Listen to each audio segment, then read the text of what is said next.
Bill Gates के अल्फाज हैं कि अगर कोई शख्स गरीब पैदा होता है तो उसमें उसकी गलती नहीं है, अगर कोई शख्स गरीब मर जाता है तो उसमें उसकी गलती है।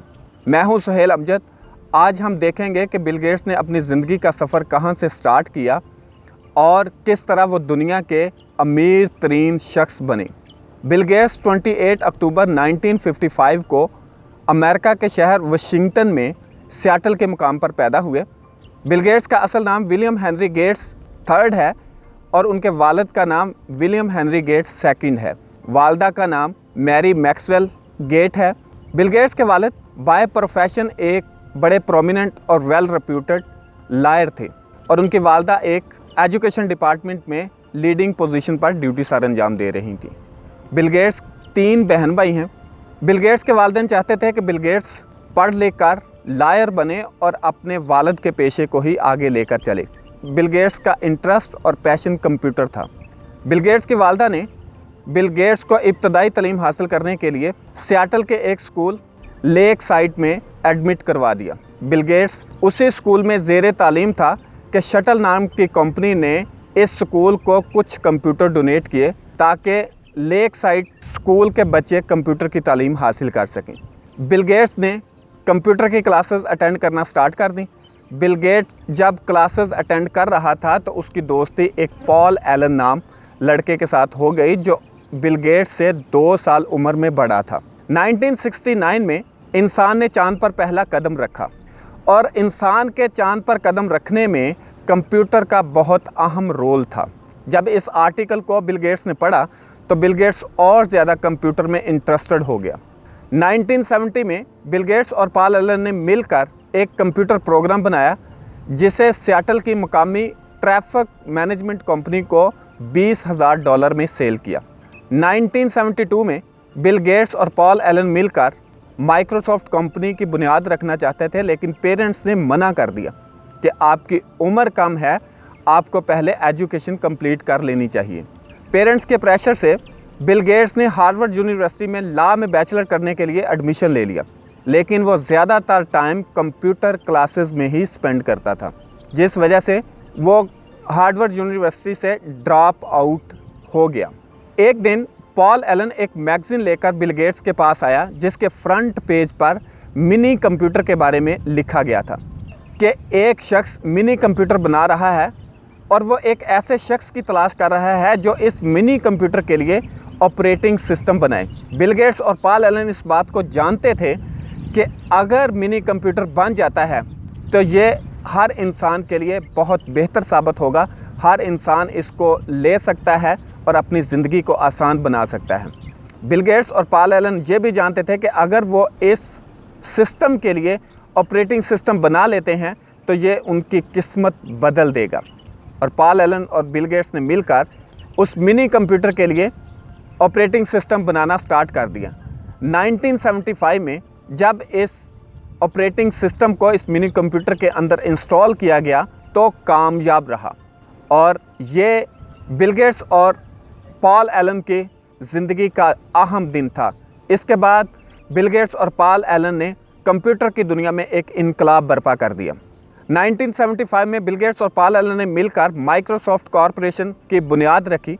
इस वक्त सब लोग पर्सनल कंप्यूटर खरीद रहे थे और कंप्यूटर बनाने वाली कंपनीज़ का कारोबार बहुत बढ़ चुका था, लेकिन कोई भी शख्स, कोई भी कंपनी सॉफ्टवेयर को नहीं खरीद रहे थे और कंप्यूटर के अंदर जो ऑपरेटिंग सिस्टम इंस्टॉल होता था उसी के साथ कंप्यूटर को इस्तेमाल कर रहे थे। 1980 में IBM कंपनी ने एक पर्सनल कंप्यूटर बनाया और माइक्रोसॉफ्ट कंपनी को पेशकश की कि इस कंप्यूटर के लिए ऑपरेटिंग सिस्टम बनाएं। बिल गेट्स ने इस ऑफ़र को एक्सेप्ट किया और IBM के कंप्यूटर के लिए ऑपरेटिंग सिस्टम बना के दिया जिसको माइक्रोसॉफ्ट डॉस कहते हैं। IBM कंपनी इस ऑपरेटिंग सिस्टम को $50,000 में ख़रीदना चाहते थे।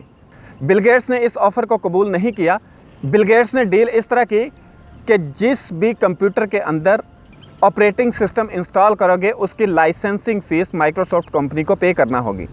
डील फाइनल होगी। 1981 में बिल गेट्स माइक्रोसॉफ्ट कंपनी के प्रेसिडेंट बन गए और Paul Allen executive vice president के ओहदे पर फाइज हुए। 1983 में माइक्रोसॉफ्ट कंपनी का सालाना टर्नओवर $5 मिलियन से बढ़कर $20 मिलियन तक पहुंच चुका था। 1983 में पॉल एलन की तबीयत ख़राब होगी, वो बीमार हो गए और वो माइक्रोसॉफ्ट कंपनी के अंदर अपनी ज़िम्मेदारी अंजाम नहीं कर पा रहे थे। 1984 में बिल गेट्स और पॉल एलन की पार्टनरशिप ख़त्म हो गई और बिल गेट्स कंपनी के अकेले मालिक रह गए। 1986 में बिल गेट्स ने एक नया ऑपरेटिंग सिस्टम मार्केट में लॉन्च किया जिसको काफ़ी ज़्यादा मकबूलियत हासिल हुई। 1986 में बिल गेट्स ने माइक्रोसॉफ्ट कंपनी को पब्लिक कर दिया, इसके 55% शेयर मार्केट के अंदर सेल कर दिए और 45% शेयर अपने पास रखे। उस वक्त बिल गेट्स बिलियनर बन चुका था। 1987 में माइक्रोसॉफ्ट कंपनी पर क्राइसिस आ गए क्योंकि IBM के साथ की गई डील ख़त्म हो गई थी। IBM कंपनी ने अपना खुद का ऑपरेटिंग सिस्टम बना लिया था। बिल गेट्स ने हिम्मत नहीं हारी। बिल गेट्स ने एक नया ऑपरेटिंग सॉफ्टवेयर लॉन्च किया जो काफ़ी ज़्यादा मार्केट में मकबूल हुआ। 1995 बिल गेट्स के लिए बहुत कामयाब साल रहा। बिल गेट्स ने इस साल माइक्रोसॉफ्ट विंडो 95 लॉन्च की और 1995 में बिल गेट्स दुनिया के अमीर तरीन शख्स नॉमिनेट हुए। बिल गेट्स 1995 से लेकर 2009 तक दुनिया के अमीर तरीन शख्स रहे। 2010 से 2013 तक कोई दूसरा शख्स दुनिया का अमीर तरीन शख्स रहा। बिल गेट्स ने मेहनत की, अपने बिज़नेस को बढ़ाया और 2014 से 2017 तक दोबारा दुनिया के अमीर तरीन शख्स रहे।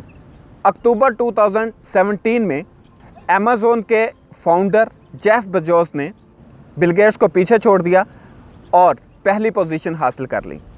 2022 में बिल गेट्स $107 बिलियन की नेटवर्थ के साथ दुनिया के 5वें अमीर तरीन शख्स हैं। बिल गेट्स एक नेक दिल इंसान है। उसने अपनी मालियत में से $10 बिलियन अपने बच्चों के लिए मुख्तस किए हैं और बाकी सारी रकम वो दुनिया की फलाह बहबूद के लिए, लोगों की फलाह बहबूद के लिए ख़र्च करना चाहते हैं।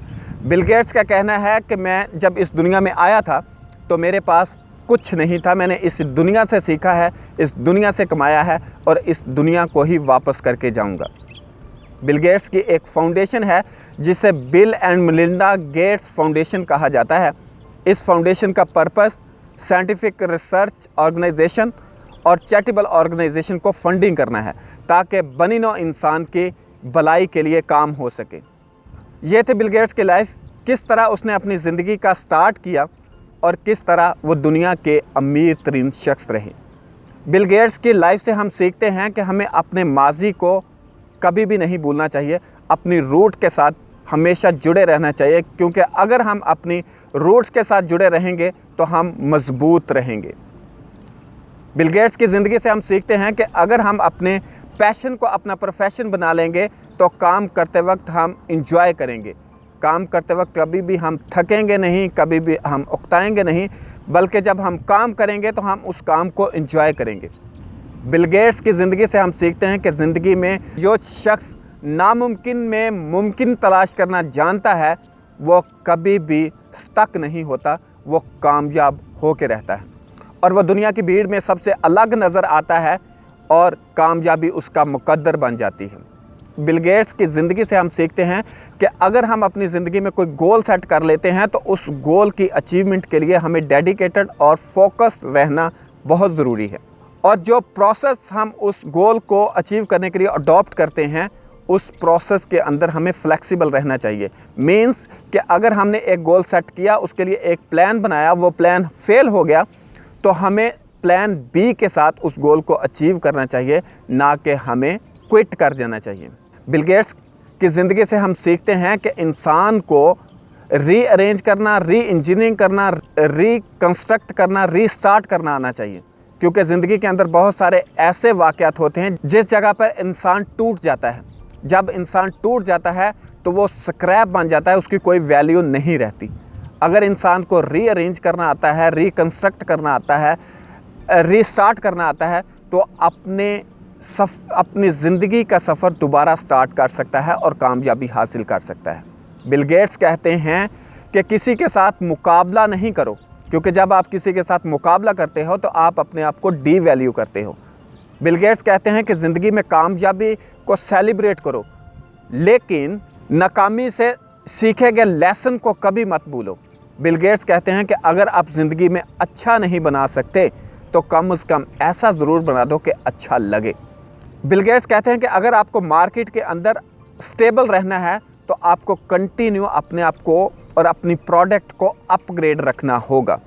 ये थी बिल गेट्स की लाइफ स्टोरी और इससे जो कुछ हमने सीखा। एक फ़िलासफ़र का कहना है कि जो शख्स कामयाब शख्स की आदतें, लाइफस्टाइल और रवैया अपनी ज़िंदगी में अडॉप्ट कर लेता है तो उसको भी वैसे ही रिज़ल्ट मिलना स्टार्ट हो जाते हैं। आखिर में यही कहूँगा कि जैसा आपका ख्याल है वैसा आपका हाल है। अपने ख्याल को बदलो, आपका हाल खुद ब खुद बदल जाएगा। मिलेंगे एक नई कहानी के साथ, तब तक के लिए खुदा हाफिज़।